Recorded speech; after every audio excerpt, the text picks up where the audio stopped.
সুপ্রিয় বিবিএস এবং বিবিএ এর ছাত্রছাত্রীবৃন্দু, আসসালামু আলাইকুম। আজ আমি তোমাদের জার্নাল নিয়ে আলোচনা করব। জার্নালকে তোমরা অনেকে অনেক ভয় পাও এবং অনেক কঠিন মনে করো, এবং এই কঠিন মনে করার অবশ্যই কিছু যুক্তিকতা থাকতেই পারে। সে যুক্তিকতা হচ্ছে, যেমন পারচেস গুডস ফ্রম তাইবি, টাকা 2000 তাইবির নিকট থেকে পণ্য ক্রয় করা হয়েছে। তাহলে এখানে পণ্য ক্রয় করা হয়েছে তাইবির নিকট থেকে। অপর একটি জার্নাল আমরা একটু দেখতে চেষ্টা করি, ট্রানজ্যাকশন দেখি। ফার্নিচার পারচেস ফ্রম তাইবি, টাকা 3000 অন ক্যাশ। এটাও কিন্তু তাইবির নিকট থেকে নগদে ক্রয় করা হয়েছে, কিন্তু ফার্নিচার ক্রয় করা হয়েছে। অপর আরও একটি ট্রানজ্যাকশন আমরা একটু দেখি। Furniture purchase from Taibi for sale, টাকা 5000। এই ফার্নিচার আসবাবপত্র ক্রয় করা হয়েছে তাইবির নিকট থেকে, কিন্তু সেটা বিক্রয়ের জন্য ক্রয় করা হয়েছে। আমাদের জটিল সমস্যাটা হচ্ছে কখন পণ্য ক্রয় করে, কখন অ্যাসেটস ক্রয় করে, কখন নগদে ক্রয় করে, আর কখন বাকিতে ক্রয় করে, এবং কখন এই বিক্রয়ের উদ্দেশ্যে ক্রয় করে। এই জটিলতা নির্ধারণ করাই হচ্ছে আমাদের কঠিন একটা বিষয় হয়ে যায়। আবার দেখা যাচ্ছে কখনো নগদে ক্রয় করে, কখনো ক্রেডিটে ক্রয় করে, কখনো চেকে ক্রয় করে, কখনো বিলে ক্রয় করে, কখনো নাম ধরে ক্রয় করে, কখনো নাম ধরে আবার নগদেও ক্রয় করে। এই বিষয়গুলো যখন আমরা বুঝতে ব্যর্থ হই, তখনই সাধারণত আমরা এই জার্নালকে জটিল মনে করে মাথার চুল ছিঁড়তে চেষ্টা করি, বই বন্ধ করে রাখতে চেষ্টা করি, কখনো খাতাটাকে ছিঁড়ে আমরা এই অ্যাকাউন্টিং থেকে অনেক দূরে থাকতে চেষ্টা করি। তোমরা নিশ্চিত থাকো, আজকে আমরা এমন একটি কৌশল অ্যাপ্লাই করব, মাত্র 3টি সহজ কৌশল অ্যাপ্লাই করে আমরা শত শত অর্থাৎ সকল জাবেদা খুব সহজে করতে শিখব। এবং তুমি আর্টস থেকে আসো, সায়েন্স থেকে আসো, কমার্সে থাকো, অথবা খুব ভালো জানো, তথাপিও এই ক্লাসটি তোমার জন্য খুবই ফলপ্রসূ হবে ইনশাল্লাহ।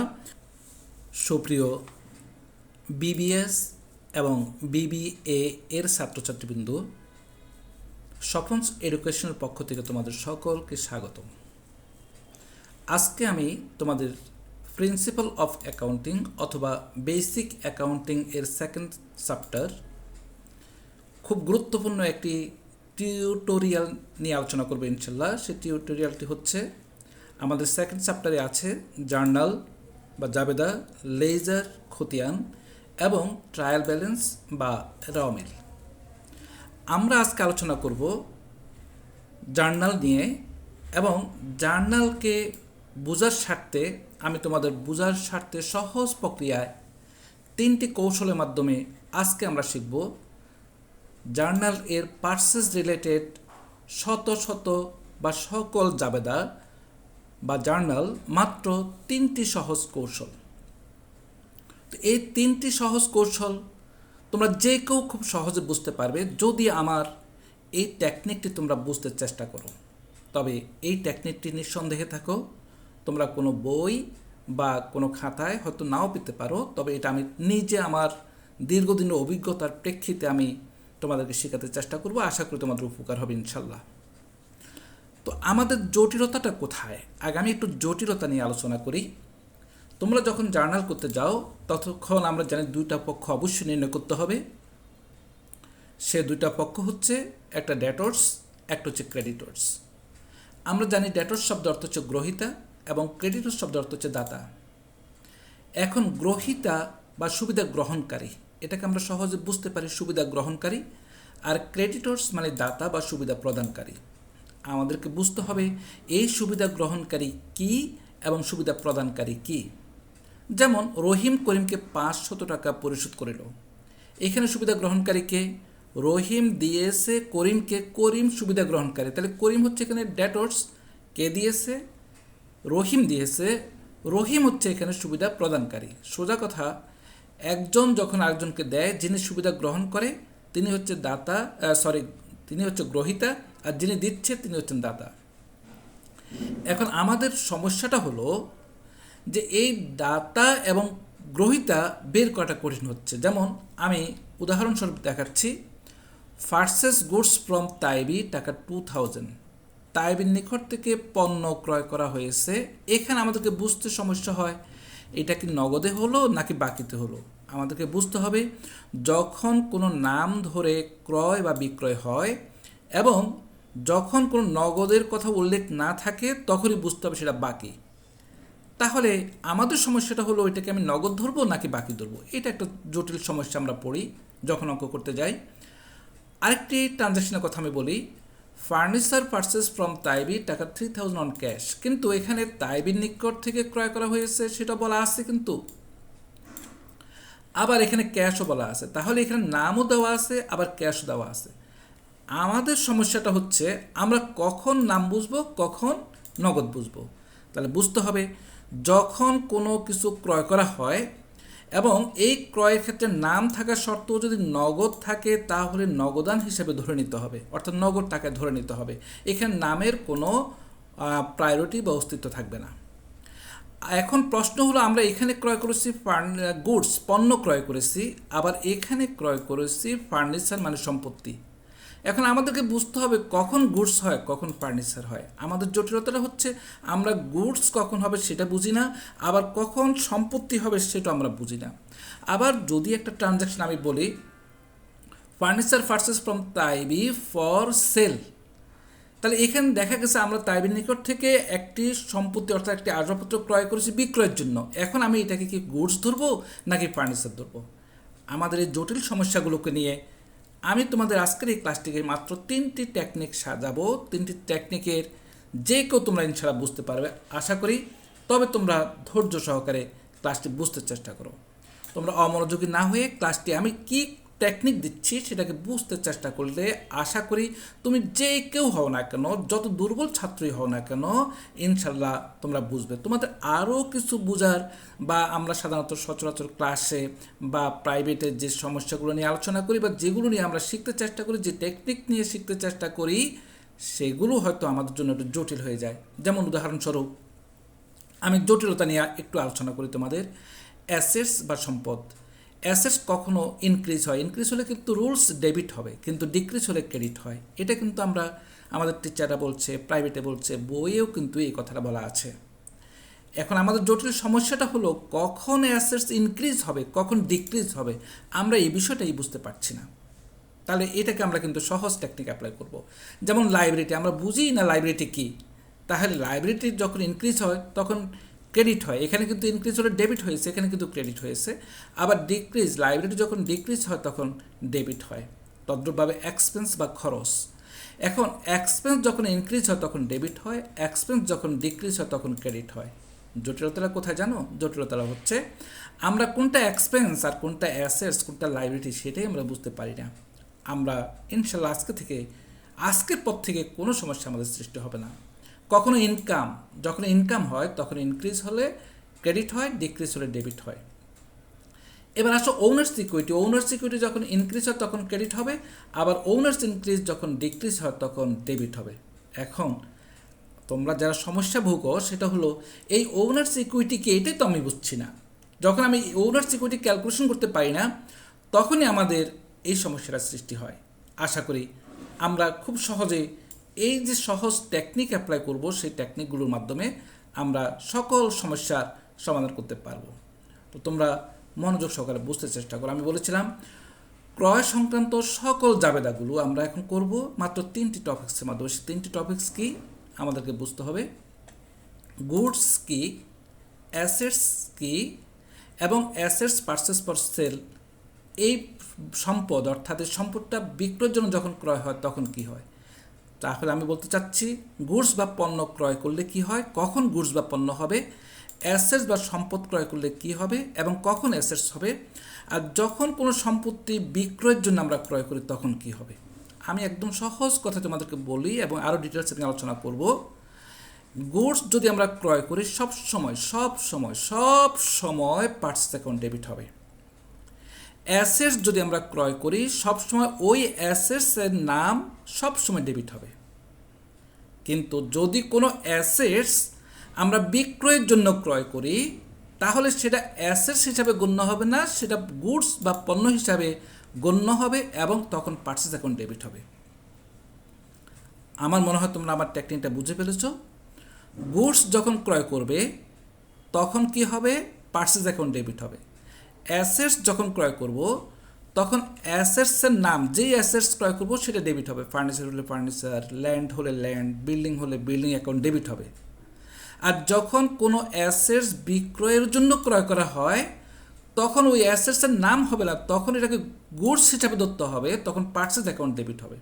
তাহলে আমি যে কথাটা বললাম সেটা হলো আমাদের জার্নাল ক্যালকুলেশন করতে হলে যে তিনটি টেকনিক, সে তিনটি টেকনিক আমাদেরকে বুঝতে হবে। কখন গুডস হয়, কখন অ্যাসেটস হয়, কখন অ্যাসেটস পারচেজ ফর সেল হয়। এবং গুডস হলে পারচেজ অ্যাকাউন্ট ডেবিট হবে, অ্যাসেটস হলে ওই অ্যাসেটসের নাম ডেবিট হবে, এবং অ্যাসেটস পারচেজ ফর সেল হলে ওই গুডস অর্থাৎ পারচেজ হিসাবে লিখতে হবে ডেবিট। এখন প্রশ্ন হলো আমরা তাহলে ক্রেডিট কি লিখব? আমি একটু পরে ডিসকাস করছি। তাহলে এখন আমরা বুঝবো এই গুডস জিনিসটা কি। আমি এখন গুডস নিয়ে একটু আলোচনা করব, তোমরা বুঝতে চেষ্টা করো। খুব সহজ এবং নিঃসন্দেহে পারবে ইনশাল্লাহ। গুডস হচ্ছে আমরা ব্যবসায় সাধারণত বিভিন্ন জিনিস ক্রয় করে থাকি, বিভিন্ন পণ্য ক্রয় করে থাকি, বিভিন্ন সম্পদ ক্রয় করে থাকি ব্যবসায়ের জন্য। কিন্তু আমরা এখন শিখছি গুডস। গুডস বা পণ্য হলো যদি কোনো অর্থ ব্যয় করে কোনো কিছু কেনা হয় এবং যেই জিনিসটা কিনবো সেই জিনিসটা 1 বছরের মধ্যে ব্যবসার নিঃশেষ হয়ে যাবে, শেষ হয়ে যাবে, চলে যাবে, থাকবে না আর, সেটাই হচ্ছে গুডস। আমি আবার বলছি, কোনো অর্থ ব্যয় করে যদি ব্যবসায়ে বিক্রয়ের উদ্দেশ্যে কোনো কিছু আনা হয় বা যেই জিনিসটা আমরা আনবো সেই জিনিসটা যদি বছরের বারবার কিনতে হয় বা 1 বছর না যেয়ে সেটা 1 বছরের মধ্যে শেষ হয়ে যায়, সেটাই হচ্ছে গুডস। তো কী কী হতে পারে? যেমন চাল, রাইস হতে পারে, ডাল হতে পারে, আটা হতে পারে, ময়দা হতে পারে, পেঁয়াজ, রসুন, তেল, চিনি, এক্সেট্রা এক্সেট্রা, এগুলোকে সাধারণত আমরা পণ্য বলবো। তাহলে এগুলো যদি গুডস হয় তাহলে আমরা এখন গুডস সংক্রান্ত 2-4টা লেনদেনের কথা একটু ডিসকাস করি, একটু আলোচনা করি আমরা। যেমন তোমরা একটু বুঝতে চেষ্টা করো, এখানে পারচেস গুডস অফ টাকা 1000 অন ক্যাশ। তাহলে আমি কি ক্রয় করেছি? এখানে গুডস ক্রয় করেছি। তাহলে গুডস ক্রয় করলে কী হবে? পারচেজ অ্যাকাউন্ট ডেবিট হবে। দেখো আমাদের রুলস মোতাবেক পারচেজ অ্যাকাউন্ট ডেবিট, কখনোই অন্য কোনো কিছুই আসবে না। গুডস ক্রয় করলেই পারচেজ অ্যাকাউন্ট ডেবিট হবে। এখন এটা নগদে ক্রয় করেছি। এবার দেখো গুডস পারচেস গুডস অফ টাকা 2000 ফ্রম আলবি। আলবিয়ের নিকট থেকে পণ্য ক্রয় করা হয়েছে। দেখো পণ্য ক্রয় করা হয়েছে, কিন্তু এখানে ক্যাশ নয়, এখানে কি হয়েছে? এখানে আলবির নিকট মানে বাকিতে ক্রয় করা হয়েছে। এই আলবির নিকট থেকে বাকিতে ক্রয় করা হলেও সেটা আমরা কি করেছি? পণ্য গুডস ক্রয় করেছি, পারচেজ অ্যাকাউন্ট ডেবিট। দেখো পারচেজ অ্যাকাউন্ট ডেবিট হয়ে গেছে। এখন যদি আমাদের এরকম আসে purchase from Albi on cash টাকা 3000, আলবিয়ের নিকট থেকে ক্রয় করা হয়েছে, কিন্তু কি সেটা কিন্তু এখানে গুডস অ্যাসেটস কোনো কিছুরই উল্লেখ নাই, তবে নগদে ক্রয় করা হয়েছে।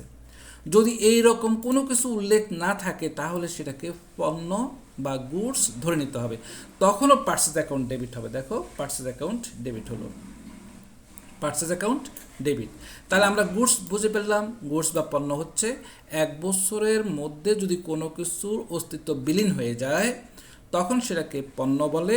আর পণ্য হলে আমরা পারচেজ অ্যাকাউন্ট ডেবিট লিখব। কখনো তুমি ভুলেও অন্য কোনো কিছু লেখার প্রয়োজন নাই, এবং নিঃসন্দেহে থাকো আমরা সেটা প্রমাণ দেখব এবং বাস্তবে অনেকগুলো সমস্যার সমাধান করব।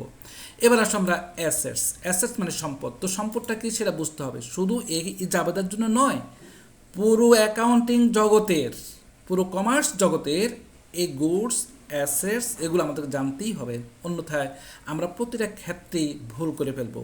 তো আশা করি আমরা আজকে থেকে আর ভুল করব না।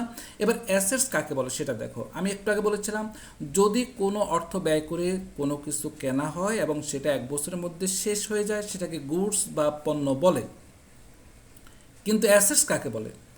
অ্যাসেটস হচ্ছে যদি কোনো অর্থ ব্যয় করে কিছু ব্যবসার জন্য কেনা হয় এবং সেটা 1 বছরের বেশি সময় ধরে স্থায়ী থাকে, ব্যবসায় থাকে। 1 বছরের বেশিও হতে পারে, কিন্তু আমাদের আর্থিক হিসাব হচ্ছে 1 বছরের জন্য, আমরা 1 বছরের ক্যালকুলেশন করব। 1 বছরের বেশি সময় ধরে যদি দীর্ঘায়ু হয় বা স্থায়ী থাকে, ব্যবসায় থাকে, তখন সেটাকে অ্যাসেটস বা সম্পদ বলে।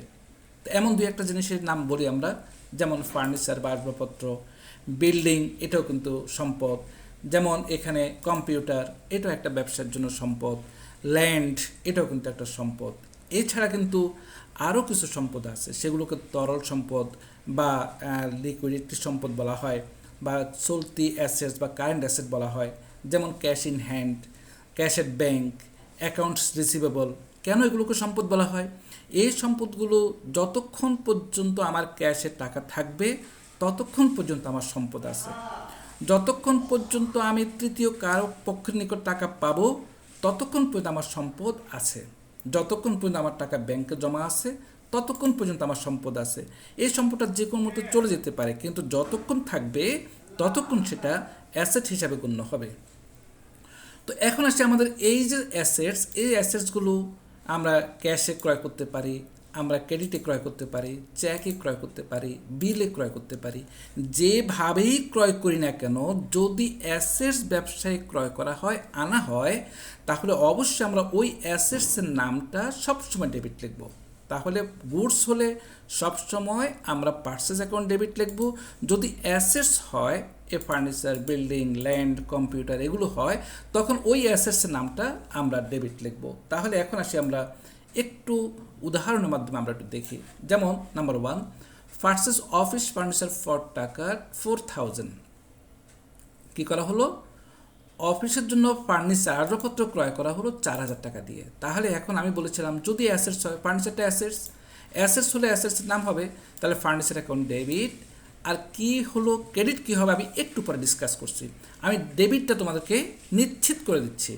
তাহলে ফার্নিচার ক্রয় করা হয়েছে, ফার্নিচার একটা সম্পদ, একটা অ্যাসেট, সুতরাং এখানে ফার্নিচার অ্যাকাউন্ট ডেবিট। এখন দেখো কম্পিউটার পারচেজ অন অ্যাকাউন্ট, বাকিতে একটি কম্পিউটার ক্রয় করা হয়েছে 5000 টাকা দিয়ে। তাহলে এই কম্পিউটারটা কি? এটা কি গুডস না অ্যাসেটস? অবশ্যই এটা অ্যাসেটস। তাহলে যেহেতু অ্যাসেটস, সেহেতু আমরা কি লিখবো? ওই কম্পিউটারের নাম, যেই সম্পদ কিনবো সেই সম্পদের নাম কম্পিউটার অ্যাকাউন্ট ডেবিট। ক্রেডিট কী হবে সেটা আমি একটু পরে আসছি। টাকা যেটা সেটা আমরা ডেবিট এবং ক্রেডিটে বসিয়ে দিলাম।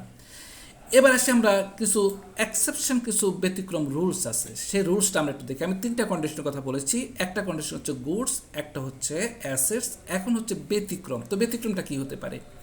ব্যতিক্রম হচ্ছে আমাদের কোথাও কোথাও কোনো ব্যবসা আছে, সেই ব্যবসাগুলো এমন কিছু জিনিস ক্রয় করে, যে সম্পদ ক্রয় করে, আবার সেই সম্পদ বিক্রিও করে। যেমন ফার্নিচার দোকান, শোরুম, ফার্নিচার যে শোরুম, সে শোরুমে তারা কী করে? ফার্নিচারগুলোকে ক্রয় করে বা তৈরি করে আবার বিক্রি করে। তাদের ব্যবসায় হচ্ছে কি, অর্থাৎ এটাই হচ্ছে অ্যাসেটস ব্যবসা, বিজনেস।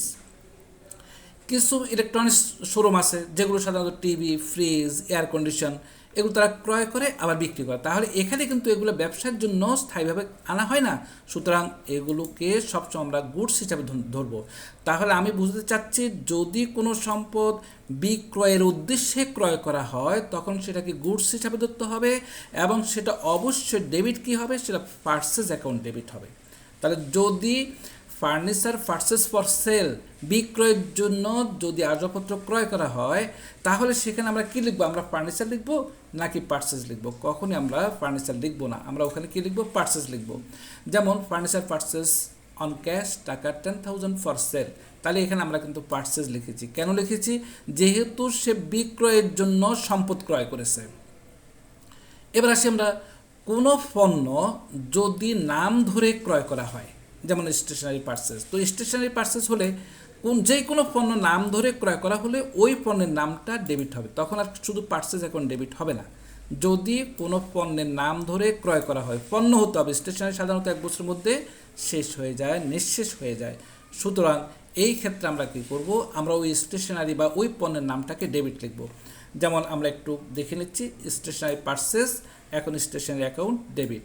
তাহলে মূল কথা হলো, আমরা এই পর্যন্ত যে 3টা রুলস শিখলাম তার সামারিটা কী শিখলাম আরও একটু বুঝতে চেষ্টা করি। আমরা সামারিটা শিখলাম, যদি গুডস হয় 1 বছরের মধ্যে সেটা নিঃশেষ হয়ে যায়, হোক ক্যাশ, হোক ক্রেডিট, হোক চেক, হোক বিল, যেটাই হোক না কেন পারচেজ অ্যাকাউন্ট ডেবিট। এই কথাটা মনে রাখতেই হবে। যদি কোনো অ্যাসেটস ব্যবসার জন্য, ব্যবসা ব্যবহারের জন্য ক্রয় করা হয়, তাহলে সেটা ওই অ্যাসেটসের নাম ডেবিট হবে। আর যদি কোনো অ্যাসেটস বিক্রয়ের জন্য ক্রয় করা হয়, তাহলে সেটা আমরা সবসময় পারচেজ হিসাবে লিখব, অর্থাৎ গুডস হিসাবে ধরে নিব, সেটাও ডেবিট হবে। এখন প্রশ্ন হলো, ক্রেডিট কি হবে? আমরা কিন্তু বেশ কিছু এক্সাম্পল করব, যতগুলো ট্রানজ্যাকশন আছে আমরা করব, যাতে করে আজকেই আমরা আমাদের পার্সেস রিলেটেড সকল জাবেদাগুলো শেষ করতে পারি। আশা করি তোমাদের প্রাইভেট আর পড়তে হবে না। ক্লাসে না বুঝলেও তোমাদের ইনশাল্লাহ নিশ্চিত থাকো আজকের ক্লাসের পর তোমরা পার্সেস রিলেটেড সকল জার্নালে টিচার হয়ে যাচ্ছ ইনশাল্লাহ। তাহলে এখন আসো, ক্রেডিট কি হবে? আমরা ডেবিট পেয়ে গেলাম, পার্সেস পেয়ে গেলাম, অ্যাসেটসের নাম ডেবিট পেয়ে গেলাম, কিন্তু ক্রেডিট কি হবে এখানে একটু বুঝতে চেষ্টা করো। যদি ক্যাশ পার্সেস হয় তাহলে আমরা সবসময় ক্যাশ অ্যাকাউন্ট ক্রেডিট লিখব। যদি ক্রেডিট পার্সেস হয় তাহলে কারো যদি নাম না থাকে অ্যাকাউন্টস পেয়েবল ক্রেডিট লিখব, অ্যাকাউন্টস পেয়েবল ক্রেডিট হবে। যদি কারো নাম ধরে থাকে তাহলে ওই নামটা ক্রেডিট হবে। যেমন গুডস পার্সেস ফ্রম আলভি, আলভির নিকট থেকে ক্রয় করা হয়েছে। এখানে অ্যাকাউন্টস পেবল লেখার প্রয়োজন নাই, অ্যাকাউন্টস পেবল তখনই আসবে যখন কোনো নাম খুঁজে পাবো না।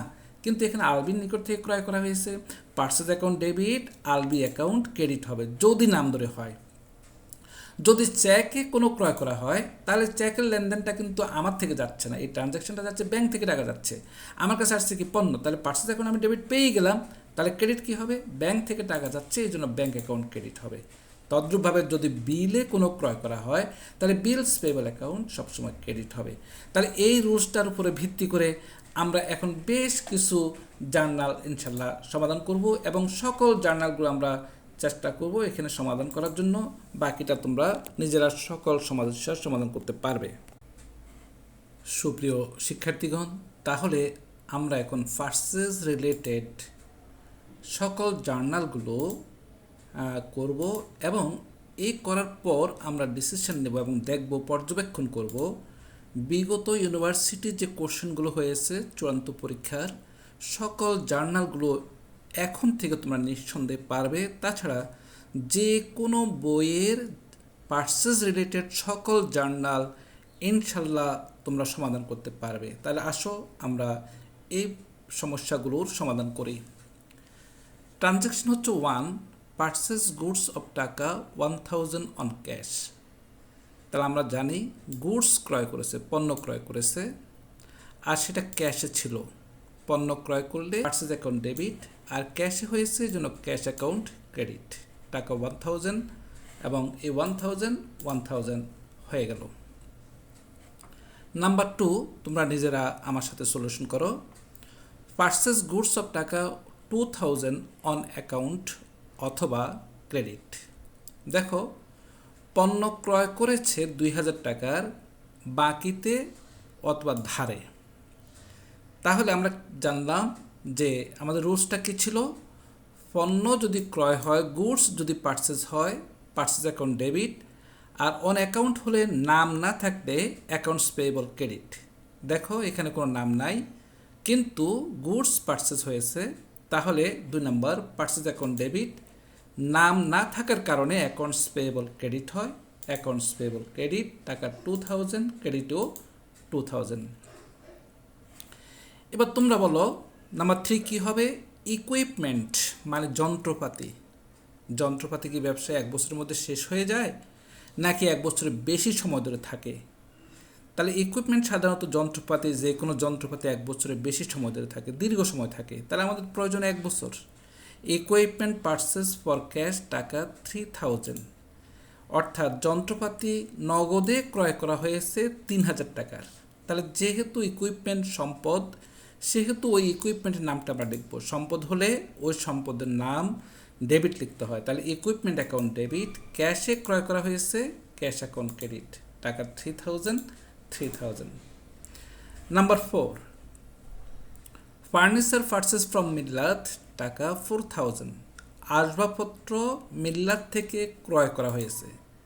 তোমরা একটু বুঝতে চেষ্টা করো, আসবাবপত্র ক্রয় করা হয়েছে বা ফার্নিচার ক্রয় করা হয়েছে, ফার্নিচার অ্যাকাউন্ট ডেবিট, কিন্তু এখানে ক্যাশের কথা উল্লেখ না থাকায় শুধু মিল্লাত একজন ব্যক্তির নাম আছে, সুতরাং ক্যাশ না থাকার কারণে ওই ব্যক্তির নাম অর্থাৎ মিল্লাত অ্যাকাউন্ট ক্রেডিট হবে।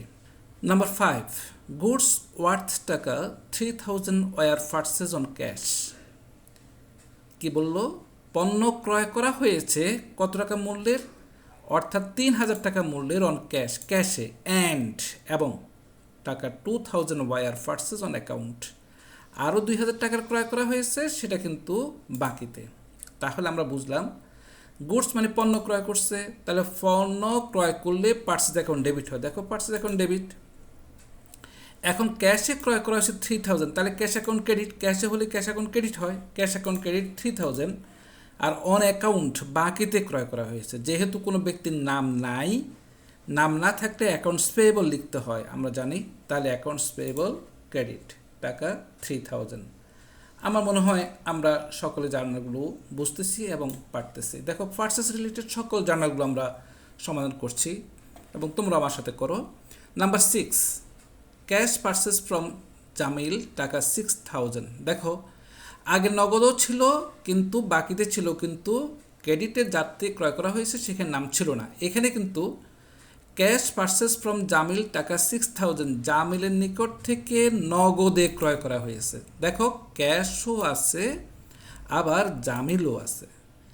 তাহলে জামিল যখন থাকবে কোনো নাম থাকবে কিন্তু ক্যাশ থাকবে, তখন নামের কোনো প্রয়োজন হবে না, নাম আসবে না। কেন আমরা নগদ টাকার প্রায়োরিটি আমাদের বিজনেসে সব সময় বেশি, যেই কোনো বিজনেসে। তাহলে আমরা যেহেতু এখানে কি পণ্য ক্রয় করেছি না অ্যাসেটস ক্রয় করেছি সেটা বোঝার কোনো সুযোগ নাই, বলা নাই। আমরা দেখব অ্যাসেটসের নাম আছে কিনা। যেহেতু কোনো অ্যাসেটসের উল্লেখ নাই তাহলে অবশ্যই পার্চেস গুডস, পণ্য ক্রয় করা হয়েছে। তাহলে কোনো সম্পদের নাম উল্লেখ না থাকলে, আমরা ক্রয় উল্লেখ থাকলে ধরবো সবসময় গুডস। তাহলে গুডস থাকলে পার্চেস অ্যাকাউন্ট ডেবিট হয় 6 নম্বর, পার্চেস অ্যাকাউন্ট ডেবিট। আর এখানে জামিনের নাম আসবে না, যেহেতু ক্যাশ আছে সুতরাং এখানে ক্যাশ অ্যাকাউন্ট ক্রেডিট টাকা 6,000, এখানে ক্রেডিটও 6,000। নাম্বার 7, গুডস পার্চেস টাকা 7,000 বাই চেক। আমার মনে হয় আমরা সবাই বুঝে ফেলেছি। গুডস পার্চেস পণ্য ক্রয় করা হয়েছে 7,000 টাকার বাই চেক, চেকে ক্রয় করা হয়েছে। চেকে ক্রয় করলে টাকা তো আমার থেকে যাচ্ছে না, কোথা থেকে যাচ্ছে? ব্যাংক থেকে যাচ্ছে। টাকা আমারই, আমাদের ব্যবসায়ের টাকা, কিন্তু ব্যাংক থেকে যাচ্ছে। তো গুডস থাকলে পার্চেস অ্যাকাউন্ট ডেবিট হয়। দেখো পার্চেস অ্যাকাউন্ট ডেবিট 7 নম্বর হয়ে গেল। আর যেহেতু টাকাটা চেকে যাওয়া মানে ব্যাংক থেকে কমে যাওয়া, ব্যাংক থেকে যাবে, সুতরাং ব্যাংক অ্যাকাউন্ট ক্রেডিট। তাহলে 7,000। এবার নাম্বার 8, কম্পিউটার পার্চেস টাকা 8,000 বাই বিল। একটি কম্পিউটার ক্রয় করা হয়েছে কিন্তু সেটা নগদে নয়, বাকিতেও নয়, কিন্তু বিলে, চেকও না, বিলে ক্রয় করা হয়েছে। তো বিলে যখন ক্রয় করা হয় তাহলে সব সময় অ্যাকাউন্টস পেয়েবল ক্রেডিট লিখতে হয়। বিল হলেই অ্যাকাউন্টস পেয়েবল হবে। তাহলে কম্পিউটার ক্রয় করেছে সম্পদ, কম্পিউটার একটা সম্পদ, ব্যবসায়ের একটা অ্যাসেটস, এই জন্য ওই অ্যাসেটসের নাম হবে computer account debit, computer account debit. আর যেহেতু বিলে ক্রয় করা হয়েছে বিলস পেয়েবল ক্রেডিট টাকা 8,000। Next one, number 9, goods purchase of টাকা 10,000 অ্যাট 10% ট্রেড ডিসকাউন্ট। খুব ভালো করে একটা কথা মনে রাখবো, যদি কারবারি বাট্টা থাকে, ট্রেড ডিসকাউন্ট থাকে, তাহলে আমরা অনেক সময় কনফিউশনে পড়ে যাই, কি লিখবো? 10,000 টাকার সাথে কি 10% যোগ করবো না বিয়োগ করবো, না যেমনি আছে এমনি লিখবো? সবসময় খেয়াল রাখবো ট্রেড ডিসকাউন্ট ব্যবসায়ের হিসাবে আসে না। কেননা ধরো তুমি একটা বই কিনতে গেছো 100 টাকা মূল্য, তুমি প্রশ্ন করো যে ভাই ডিসকাউন্ট কত? 10% ডিসকাউন্ট। তাহলে তুমি দিচ্ছ কত টাকা? তুমি পণ্যটা, বইটা ক্রয় করে 90 টাকা দিচ্ছ, সুতরাং এখানে ডিসকাউন্ট টাকা হিসাবভুক্ত হয় না। সরি। তাহলে এখন আসি আমরা গুডস পার্চেস অফ টাকা 10,000 at 10% trade discount. Trade discount হিসাবে যেহেতু আসবে না, 10% এখান থেকে বাদ যাবে। তাহলে গুডস পার্চেস করেছে, পার্চেস অ্যাকাউন্ট ডেবিট। দেখো পার্চেস অ্যাকাউন্ট ডেবিট। এখন আসি আমরা, যেহেতু এখানে নগদ বাকি কোনো কিছু নাই, তাহলে ট্রেড পার্চেস করছে, বাকি তো উল্লেখ নাই, তাহলে নগদে ক্যাশ অ্যাকাউন্ট ক্রেডিট। আর এখানে টাকাটা কত হবে? এই 10,000 থেকে 10% বাদ দিলে 1,000 হয়, 1,000 বাদ দিয়ে 9,000 হবে। দেখো 9,000। Next and last, goods purchase of টাকা 20,000। খুব ভালো করে আমরা বুঝতে চেষ্টা করি এবং সকল সমস্যার সমাধান করতে পারবেন ইনশাল্লাহ এই অঙ্কগুলো, ট্রানজ্যাকশনগুলো প্র্যাকটিস করে। গুডস পার্চেস অফ টাকা 20,000 মানে কি? 20,000 টাকার পণ্য ক্রয় করা হয়েছে, তাহলে পণ্য ক্রয় করেছি, পার্চেস অ্যাকাউন্ট ডেবিট। দেখো পার্চেস অ্যাকাউন্ট ডেবিট, টাকা কত? 20,000 টাকা, 20,000 টাকার।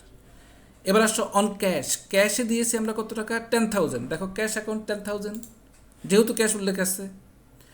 বাই চেক অ্যান্ড টাকা 5000 বাই চেক টাকা 5000, তাহলে কত টাকা আমরা চেকে দিয়েছি? টাকা 5000 টাকা চেকে দিয়েছি। চেকে দিলে ব্যাঙ্ক অ্যাকাউন্ট হয়, bank account credit 5000। On account কত টাকা কিছু বলার নাই, আমাদেরকে খুব ভালো করে বুঝতে হবে, because we are student of commerce. আমাদের খুব তীক্ষ্ণ হতে হবে, বুঝতে হবে। আমরা মোট পণ্য ক্রয় করেছি 20,000 টাকা, তাহলে ক্যাশে দিয়েছি আমরা 10,000, চেকে দিয়েছি 5,000, কিন্তু বাকি ক্রেডিট কত টাকা? 20,000 টাকা থেকে 10,000 টাকা, 5,000 টাকা, 15,000 টাকা দেওয়া হয়ে গেছে। আর বাকি কত আছে সেটা বলা নাই, সুতরাং সেটাকে আমার বের করতে হবে। 20 থেকে 15,000 টাকা বাদ দেওয়ার পর থাকে 5,000, কিন্তু কার থেকে বাকিতে ক্রয় করেছে সেটা উল্লেখ নাই, তাহলে অ্যাকাউন্টস পেয়েবল হবে। তাহলে অ্যাকাউন্টস পেয়েবল হচ্ছে এই 20,000 টাকা থেকে 10 আর 5 15,000 টাকা বাদ দিলে 5,000, এই 5,000 টাকা। আমার মনে হয় তোমরা এই প্র্যাকটিসটা করলে, এই 10টি এন্ট্রি প্র্যাকটিস করলে যেই কোনো পার্সেস রিলেটেড জার্নাল অবশ্যই পারবে। আর যদি তোমাদের এই ক্লাসটি ভালো লাগে, তোমরা অবশ্যই লাইক, কমেন্টস এবং বন্ধুরা যাতে উপকৃত হয়, সবাই আমরা উপকৃত হই, বন্ধুদের মাঝে শেয়ার করবা। আর তোমাদের এই লাইক, কমেন্টস এবং তোমাদের এগুলো দেখলে আমি অবশ্যই উৎসাহিত হব। বাকি ক্লাসগুলো ধারাবাহিকভাবে আমি কন্টিনিউ প্রত্যেকটি চ্যাপ্টারের অঙ্ক দিয়ে যাব। সবাই ভালো থাকো, আল্লাহ হাফেজ।